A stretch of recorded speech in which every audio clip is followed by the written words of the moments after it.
Imagine this. You walk into your stepson's room, expecting a quiet afternoon, only to find him in a moment of deep vulnerability. What happens next will challenge everything you thought you knew about family, love, and boundaries. This isn't just any story. It's a raw, emotional journey that will leave you questioning your own limits and desires. Are you ready to dive into the complexities of human connection? In today's episode of LGBT Stories, we explore a deeply personal and intimate tale that will touch your heart and challenge your perspective. Join me as I share a story that's both heartbreaking and hopeful, and ultimately, about two souls finding their way in a world that's far from perfect. It was just another quiet afternoon until I caught my stepson in the middle of something I never expected. What I decided to do next will shock you, setting off a chain of events that spiraled completely out of control. The afternoon I'm talking about happened 3 months ago. The house was unusually still that day. My wife had left early for a trip with her friends, and the absence of her usual background noise made the space feel both calm and unnervingly quiet. I'd spent the morning cleaning some stuff at the house and trying to busy myself with little tasks that didn't require much thought. My stepson was upstairs in his room, and the muffled hum of music filtered faintly through the ceiling, a reminder that I wasn't completely alone. My stepson and I had always shared an easy, respectful dynamic. Though he wasn't my son by blood, we developed a bond over the years that felt familial yet distinct. He had his mother's sharp jawline and quiet intensity, but his own kindness and introspective nature made him stand out. He carried himself like a young man, trying to find his place in the world, and I often found myself wishing I could help him more than I did. As I wiped down the kitchen counter for the third time, I realized how oddly restless I felt. Perhaps it was the stillness of the house or the way the sunlight poured lazily through the windows, casting long shadows on the wooden floors. Whatever it was, I couldn't ignore the urge to move, to do something, anything that would fill the empty spaces in my mind. I poured myself a glass of water and stood at the bottom of the staircase. His door was cracked open, just enough to let the music seep through. I hesitated, wondering if I should disturb him or leave him be, but my curiosity, coupled with a desire to connect, nudged me forward. "Hey," I called out as I ascended the stairs. "Everything okay up here?" The music didn't stop, but I heard a shuffle from inside his room. The faint sound of movement made me pause halfway up the stairs, uncertain if I should continue. But before I could second-guess myself, I stepped closer to his door, raising my hand to knock. That's when I saw him through the narrow gap in the door. My stepson sat on the edge of his bed, his posture slightly slouched, and his hands moving in a way that caught my breath. The realization hit me like a jolt. He wasn't just sitting there casually. He was occupied, his attention entirely absorbed in something deep, personal, and private. I froze, my body betraying me as I stood rooted to the spot. My mind raced, telling me to turn around, to leave him to his privacy, to pretend I hadn't seen a thing. But something, maybe shock, maybe a strange sense of vulnerability, kept me there. His face was turned slightly away, his focus intent on what he was doing. The sunlight streaming through his window painted soft highlights on his profile. His expression was relaxed yet focused, and there was something achingly raw about it, a window into a side of him I'd never considered or even imagined. I felt my cheeks flush, a heat rising that had nothing to do with the warm afternoon.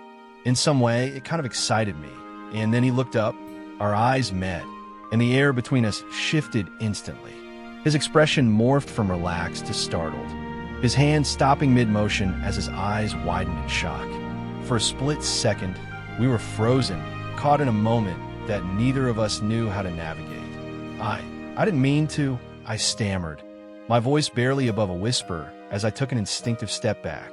My stepson's face flushed a deep red as he scrambled for a blanket, his movements clumsy and hurried, his haste to cover himself evident. "I thought you were downstairs," he mumbled, his voice thick with embarrassment. I replied quickly, my own face burning. "I didn't mean to interrupt. It's fine." He cut me off, though his tone wavered. "Just can you give me a minute?" I nodded, retreating down the hall with my heart pounding against my ribs. My palms were clammy, my breathing uneven as I gripped the banister at the top of the stairs. I told myself it was just an awkward moment, the kind that anyone could stumble into, but the image of my stepson, so unguarded and exposed, lingered in my mind, refusing to be pushed aside. After a few minutes, I heard his door creak open behind me. I turned slowly, unsure of what I would say or how I would even meet his eyes. My stepson stepped into the hallway, his hair slightly disheveled, and his expression a mix of embarrassment and uncertainty. He wore a loose t-shirt and shorts, his attempt at casualness betrayed by the faint redness still coloring his cheeks. "I didn't mean for you to see that," he said, his voice low and hesitant, as he leaned against the doorframe. "I shouldn't have barged in," I replied quickly, trying to ease his discomfort. "I wasn't thinking." He shook his head, a small, self-conscious smile, his eyes darting up to meet mine briefly before looking away again. "The bathroom. You forgot to lock the door." The memory flooded back with startling clarity, and my face flushed all over again. I had walked out of the shower, towel barely secured, only to find my stepson standing in the doorway, his eyes wide with shock. We'd laughed about it later, but the awkwardness had lingered for days. "I completely forgot about that," I admitted with a laugh. The tension in the air lifted slightly. "Well, now we're even," he said, his smile more genuine this time. The ease between us was surprising, even comforting, but beneath the surface, I felt the stirrings of something else. An unspoken shift had occurred, subtle but undeniable. As my stepson leaned against the doorframe, his gaze meeting mine more steadily now, I couldn't help but wonder if he felt it too. His posture against the doorframe had softened, his shoulders more relaxed. I could feel the weight of the moment pressing on both of us, something unspoken yet undeniable simmering beneath the surface. So he began breaking the silence with a tentative chuckle. "How do we move on from that?" I smiled, relieved by his attempt to lighten the mood. "I think we laugh about it later and pretend it never happened," I replied, my voice warm and teasing. "At least that's how we survived the bathroom incident." My stepson chuckled softly, the sound easing some of the tension between us. "Fair enough, but you know it's not exactly the same," he said, his cheeks flushing a deeper shade of red as he glanced away, running a hand through his hair. "I mean, it's just different, embarrassing in a different way." I stepped closer, leaning against the wall opposite him. "Everyone has those moments," I said, looking up at him, his gaze steady and searching. "Doing things like that. Trust me, you're not alone in that." "I do it too." His words hit me harder than I expected, and I felt a pang of empathy. "It's not that easy," he said gently, but I knew I was right. "I know," I said, my voice steady and reassuring. "But you're stronger than you think, and you don't have to figure it all out right now. You've got time." My stepson studied me for a moment, his gaze lingering on mine in a way that felt almost too intense. "I know," I replied, my voice steady, "and you don't have to go through it alone." For a moment, we stood in silence, the weight of our conversation settling between us.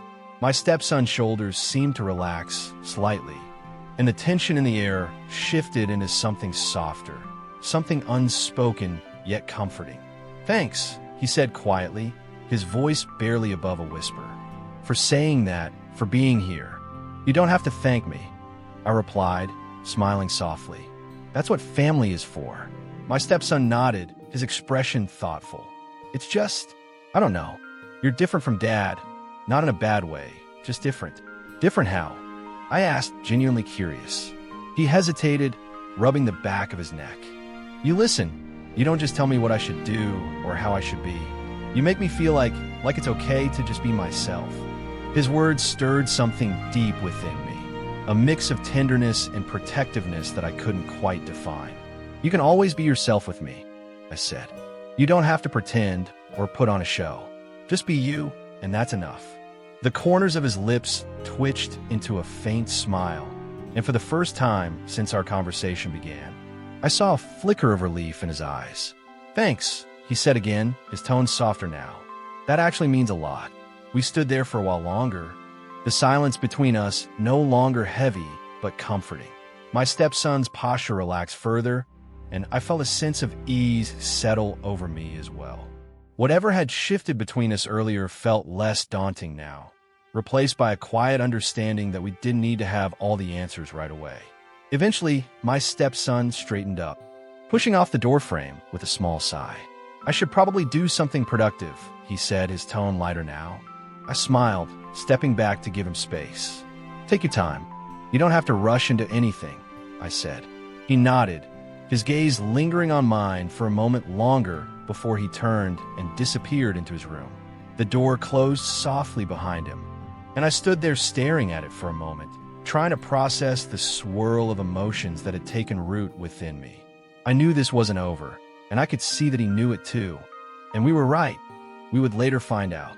As I made my way downstairs, I couldn't help but feel that something had changed between us. It was subtle, almost imperceptible, but it was there, an unspoken connection that neither of us fully understood yet. And as I returned to the quiet stillness of the living room, I realized that I wasn't sure if I wanted things to go back to how they were. The rest of the day passed in a quiet haze, and I busied myself with small tasks, folding laundry, organizing the pantry, anything to keep my mind occupied. But no matter how hard I tried, my thoughts kept drifting back to my stepson, to the way he'd looked at me and the vulnerability in his voice. The house felt different now, as if the air itself had taken on a new weight. It wasn't uncomfortable, but it was undeniable. Every creak of the floorboards and rustle of the trees outside seemed to echo louder than usual, filling the spaces between my thoughts. When evening fell, I found myself on the couch with a book. Though I wasn't really reading, the words blurred together, and I caught myself glancing toward the stairs more times than I cared to admit. I wondered what my stepson was doing, whether he was feeling as restless as I was. As if on cue, I heard the soft thud of footsteps descending the stairs. I looked up just as my stepson appeared in the doorway. His hair slightly mussed as if he'd been lying in bed. He paused, hesitating for a moment before stepping into the room. "Hey," he said softly, his voice carrying a hint of nervousness. "I was going to make some tea. Want me to make you a cup?"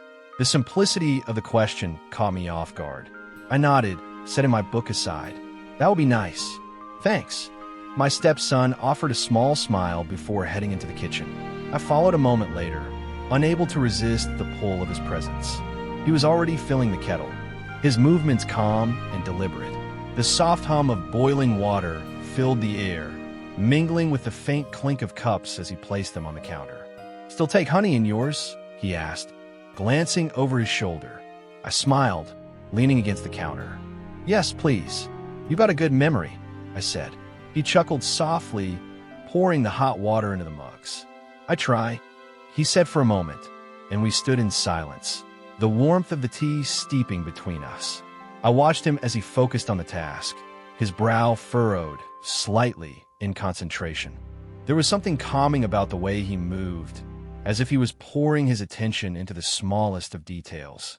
When he handed me my mug, our fingers brushed briefly. The contact was fleeting, but sent a jolt through me that I tried to ignore. I wrapped my hands around the warm ceramic, focusing on the steam rising from the tea. "Thanks," I said softly, my voice steady despite the turmoil in my chest. My stepson nodded, leaning against the opposite counter with his own mug.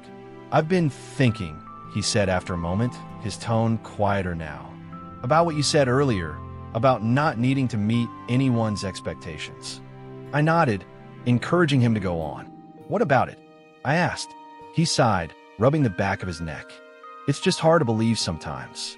I feel like I've spent my whole life trying to live up to what other people expect of me, and now I don't even know who I am without all of that." His honesty struck me, and I felt a pang of empathy. "It's okay to feel that way," I said gently. "You're still figuring things out, and that's normal. You don't have to have all the answers right now." He looked up at me, his eyes filled with a mix of uncertainty and something deeper. "What if I'm afraid to figure it out? What if I don't like what I find?" The vulnerability in his voice made my throat tighten. I set my mug down, stepping closer to him. "It's okay to be scared," I said softly. But you're stronger than you think, and you don't have to face it alone. For a moment, we stood there, the silence between us heavy but not oppressive. My stepson's shoulders seemed to relax slightly, and his lips curved into a faint, bittersweet smile. "You make it sound so simple," he said quietly. "It's not," I admitted, but I didn't say it was impossible. His gaze lingered on mine, and I felt the weight of his emotions in the space between us. There was something unspoken in his expression, something that made my heart race in a way I couldn't quite explain. "Thanks," he said finally, his voice steady but filled with emotion. "For everything. You don't have to thank me," I replied softly. "I'm here for you always." My stepson nodded, his lips twitching into a small, genuine smile. For the first time all day, the tension in the air seemed to ease. It wasn't gone entirely, but it felt lighter, more manageable. "I think I'm going to head to bed," he said after a moment, his tone hesitant but calm. I nodded, stepping back to give him space. "Good night," I said. "Good night," he replied, his gaze lingering on mine for just a moment longer before he turned and disappeared up the stairs. I stood there for a long time after he left, staring at the empty space where he'd stood. My heart was still racing, my thoughts a tangled mess of emotions I couldn't fully name. The tension between us was just so different. It was as if we were both waiting for something to happen. And as I made my way to my own room, I realized that whatever this was, it wasn't going away. When I lay in bed staring at the ceiling, I was replaying the events of the day in my mind. My stepson's words, his vulnerability, the way his gaze lingered. Each memory seemed to spark a mix of emotions I couldn't quite untangle. And there, in my memory, was the moment I saw him so clearly sitting on his bed, even though he was somewhere else with his mind. I'd already told him it was actually so big, bigger than his dad's. And it kind of excited me, even when I thought back on it. That's why sleep felt impossible. The stillness of the house only amplified the storm within me. And I eventually gave up trying to force myself into rest, slipping out of bed. I padded quietly down the hallway, drawn by an inexplicable pull. I stood outside my stepson's door longer than I realized, my hand hovering just above the handle.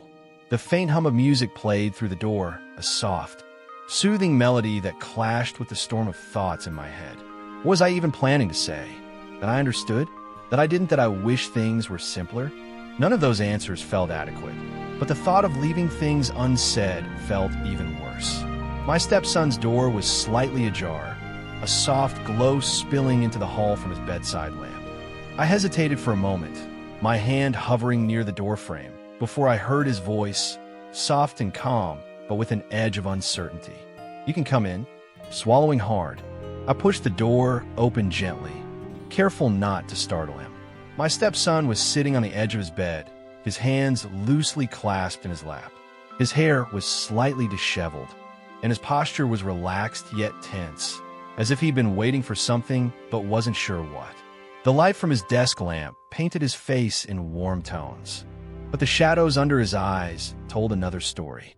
He glanced up, and our eyes met for just a fraction of a second before he looked away again. "You're sure I can come in?" I asked softly, staying near the doorway. He nodded without a word.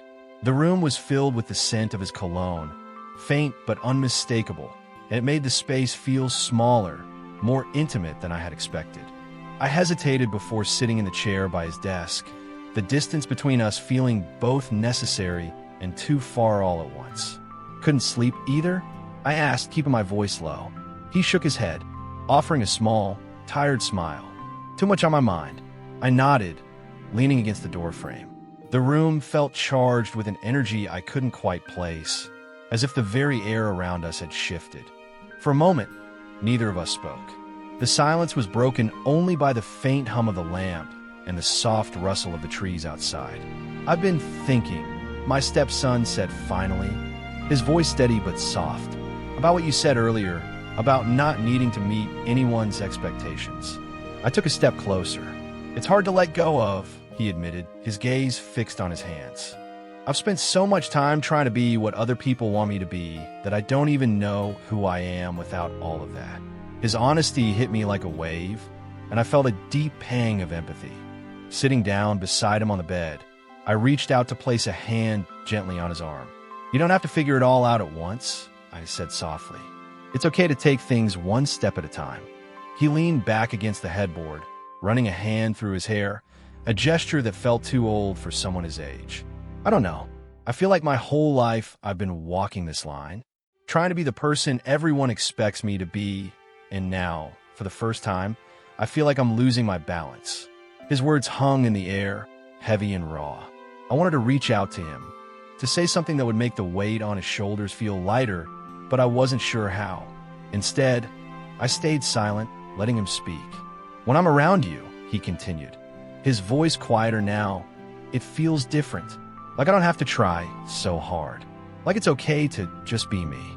My breath caught at his words, and I looked away, unsure how to respond. There was something so vulnerable in his tone, so achingly sincere that it broke my heart. I opened my mouth to speak, but he cut me off. "I'm sorry," he said quickly, his voice trembling. "I shouldn't have said that. I don't know how else to explain it." "You don't have to apologize for how you feel," I said softly, finally finding my voice. I hesitated, searching for the right words. "I just want you to know that you're not alone in this. Whatever you're feeling, whatever you're going through, you don't have to carry it by yourself." His gaze softened, and for a moment, the tension in the room seemed to ease. But the weight of his words lingered, unspoken but understood. He was so vulnerable now, and I could only think back to the picture in my head of him sitting on his bed, even though he was somewhere else with his mind. I was actually pretty excited, thinking about a lot of other stuff. What was I doing? I was his stepdad. I needed to help him with his problems, or maybe I could help him, but in a different way. Then he looked up at me, his eyes searching mine for something, reassurance, understanding, maybe even hope. "What if I don't like what I find?" he asked, his voice barely above a whisper. I squeezed his arm gently, my heart aching at the vulnerability in his expression. "You're still you," I said softly. "No matter what you find, you're more than enough. The expectations don't define you. You're a beautiful person, an attractive young man with years enough to figure out what you want. But maybe I can help you," I said with a certain look in my eyes. For a moment, he didn't respond, his gaze lingering on mine. I could feel the weight of his emotions in the space between us, and my heart began to race. There was something unspoken in the air, something I wasn't sure either of us was ready to confront. "You've always been there for me," he said suddenly, his voice steady but filled with emotion. "Even when I didn't know how to ask for help. I don't think I've ever told you how much that means to me." His words sent a jolt through me, and I swallowed hard, struggling to find my voice. "You don't have to say that," I said softly. "You've always been important to me. I just want you to be happy," I added, leaning in closer. He smiled faintly, though it didn't quite reach his eyes. "I don't know what happiness looks like for me yet," he admitted, "but when I'm around you, I feel like I can figure it out." The vulnerability in his voice made my chest tighten, and I felt a strange pull in my chest. I wanted to comfort him, to assure him that everything would be okay, but the words wouldn't come. Instead, I found myself reaching out, my fingers brushing against his hand. "Oh, you definitely can," I said. He looked down our hands, then back up at me, his gaze filled with a mix of uncertainty and longing. "I don't want to mess this up," he said quietly. "You're not going to mess anything up," I replied, my voice trembling slightly. For a moment, neither of us moved. The silence was heavy and charged. Then I think my signs had said enough for him to know what I was up to. Slowly, he leaned in, his movements hesitant and almost uncertain, as if waiting for me to stop him, but I didn't. His lips brushed against mine, soft and tentative, and my heart skipped a beat. The kiss was gentle at first, almost hesitant, but it sent a warmth through me that I couldn't ignore.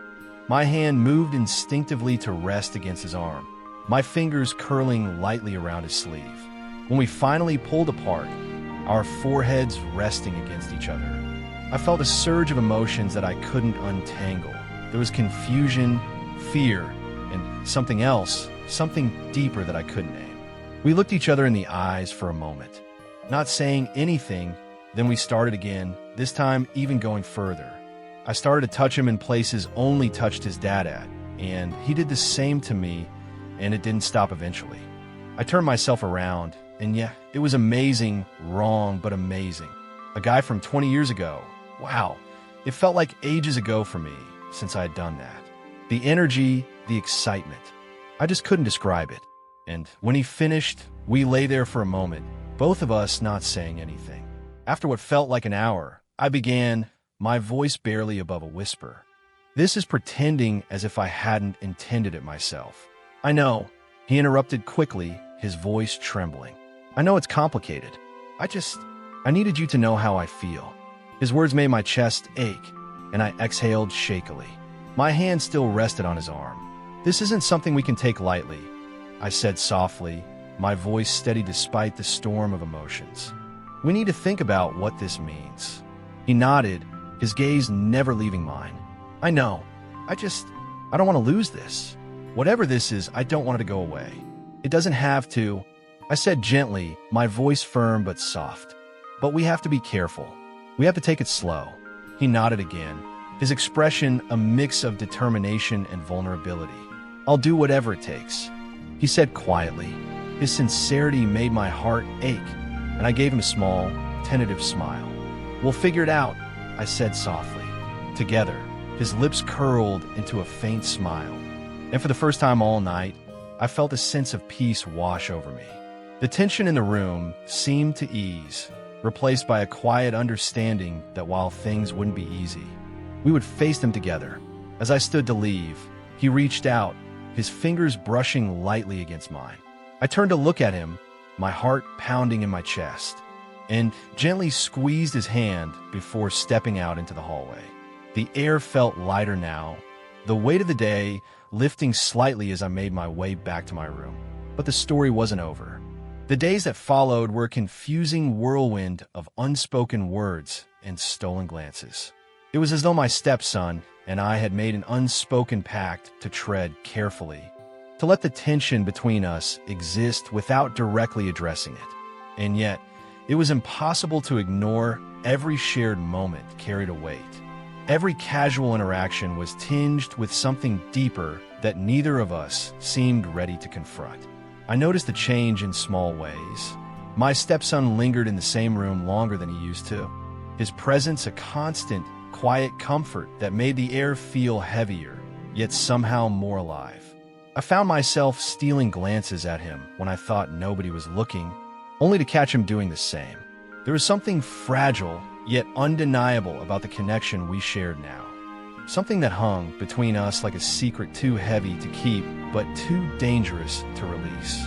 One evening after dinner, I stood in the kitchen tidying up while my stepson retreated to the living room. The sound of his footsteps had become a comforting rhythm over the past few days, and I was surprised when I heard them again, heading back toward me. I turned to see him leaning against the doorframe, his posture casual, but his expression anything but. "Hey," he said softly, his voice carrying a hint of hesitation. "Hey," I replied, setting down the dish towel and giving him my full attention. "What's up?" He ran a hand through his hair, a nervous habit I'd come to recognize. "I've just been thinking about everything." The weight in his tone was impossible to miss, and my heart tightened in my chest. "Everything?" I prompted gently. He nodded, stepping further into the room. "You know, about what we talked about figuring things out." I leaned back against the counter, folding my arms as I watched him carefully. A minute when I said I want to take it slow, he continued, his gaze meeting mine. But I also don't want to ignore it. His honesty was disarming, and I felt my defenses crumble. "We're not ignoring it," I said softly. "We're just," a small, relieved smile tugging at his lips. "Yeah, I guess that's what I needed to hear." The room fell into a comfortable silence as we stood there, the hum of the dishwasher filling the space between us. I wanted to say something more, something that would ease the tension I knew he was feeling, but the words wouldn't come. Instead, I reached out, placing a hand on his arm in a gesture of quiet reassurance. "You're not alone in this," I said softly. "Whatever happens, we'll figure it out together." He kissed me again, his gaze softening, and he covered my hand with his own, The simple touch sent a wave of warmth through me. "Thanks," he murmured, his voice barely above a whisper. We stood there for a moment longer, the weight of the moment pressing down on us in a way that felt both overwhelming and oddly comforting. Finally, he straightened, stepping back slightly, but keeping his gaze locked on mine. "I'm glad we talked," he said, his tone light but sincere. "It helps." I smiled, nodding. "Me too," I said with a wink as he turned to leave. I watched him go, my chest tightening with a mix of emotions I couldn't fully untangle. The connection between us was undeniable, but the path ahead was anything but clear.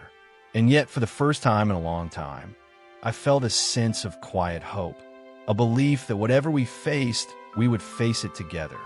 But then the following morning, I woke with a strange heaviness in my chest.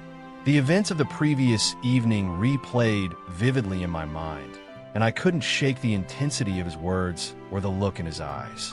The vulnerability he had shown, his unfiltered emotions, had peeled back layers I hadn't realized were there. He wasn't just the boy I'd come to know when I married his mother.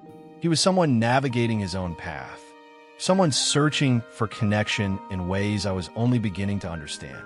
I found myself standing in the kitchen, staring blankly at a cup of coffee I had no intention of drinking. The sunlight streaming through the windows did little to warm the chill that had settled over me. My thoughts were a tangled mess of guilt, confusion, and an unexpected tenderness that I didn't want to examine too closely. The sound of footsteps broke through the quiet, and I turned to see him hesitating in the doorway. He looked like he hadn't slept much either. His hair was tousled, and there were faint shadows under his eyes, but there was a steadiness to his gaze that made my breath hitch. "Good morning," he said softly, his voice tentative yet calm. "Good morning," I replied, managing a small smile. "Did you sleep okay?" He shrugged, stepping further into the room. "Not really," he admitted, running a hand through his hair. "Too much on my mind, I guess." "Me too," I confessed, setting the untouched coffee aside. It was a lot to process. He nodded, leaning against the counter across from me. "I don't regret telling you how I feel," he said after a moment, his voice quiet but steady. "But I know it might have made things complicated." "It did," I admitted, my heart pounding at his honesty. "But I'm glad you felt like you could tell me. I want you to be honest with me always," he said, his lips curving into a faint smile, though it didn't reach his eyes. "I've never felt this way before," he said softly, his gaze dropping to his hands. "Not about anyone. It's terrifying, but it's also," he paused, searching for the right words. "It feels real." His words struck a chord deep within me, and I felt a lump rise in my throat. "This isn't something we can ignore, but it's also not something we can rush into," I said gently. "There's so much we need to consider." "I know," he said quickly, his gaze snapping up to meet mine. "I know it's not simple. I needed you to know. I needed you to understand." "And I do," I said, stepping closer, my voice soft. "I understand more than you probably realize, but we have to be careful. We have to think about what's best for both of us." He nodded, his expression thoughtful. "I don't want to make things harder for you," he said quietly. I want you to be happy. I want the same for you," I replied, my heart aching at the sincerity in his voice. "You deserve to find your happiness, and I'll always be here to support you."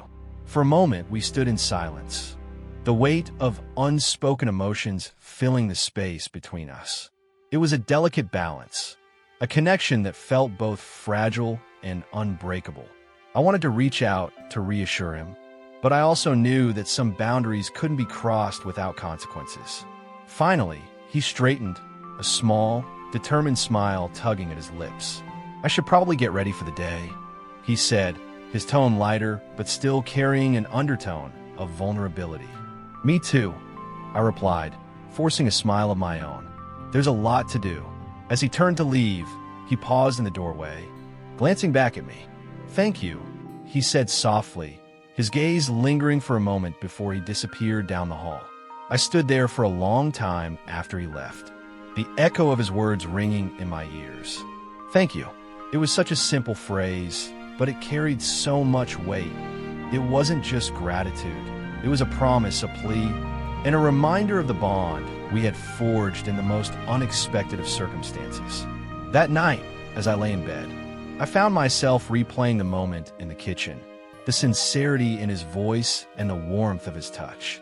It was a small moment, but felt like a turning point, a step towards something neither of us fully understood but couldn't deny.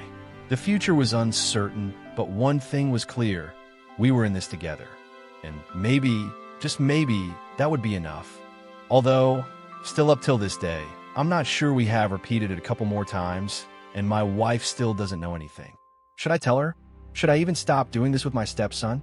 I mean, I keep telling myself it helps him, but maybe I'm lying to myself. What do you think of all this? Please let me know in the comments. It would help me a lot. Don't forget to like, subscribe, and comment below. Your feedback is invaluable, and your support helps me create more heartfelt and meaningful stories for you. Stay tuned for more emotional, romantic, and sometimes heart-wrenching tales on LGBT Stories.